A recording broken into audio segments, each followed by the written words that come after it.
Mga bro, usap tayo sa isang malaking balita sa usapang depensa at diplomasya. Ang Pentagon ay nagbigay ng $32 million na kontrata para i-upgrade ang isang airfield dito sa Pilipinas.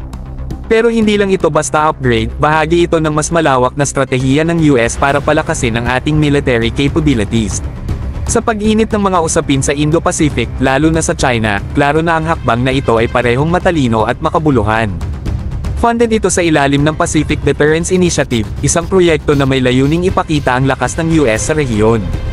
Hindi lang sila basta nag-i-invest sa infrastructure, nag-i-invest sila sa seguridad at kinabukasan natin. Pinapakita lang nito na seryoso ang US sa pagpapatibay ng kanilang mga kaalyado dito sa rehiyon, lalo na tayo, mga bro. Ang sentro ng proyektong ito ay ang Basa Air Base, na makakatanggap ng matinding upgrade. Imagine mo ito, isang 625,000 square foot na parking apron na kayang mag-host ng hanggang 20 aircraft. Malaking bagay ito, mga bro.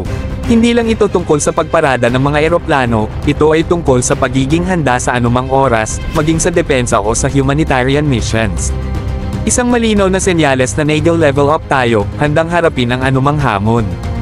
Pero, maging totoo tayo, hindi lang ito tungkol sa depensa, ito ay tungkol din sa pagpapatibay ng relasyon sa isa sa pinakamakapangyarihang kaalyado natin.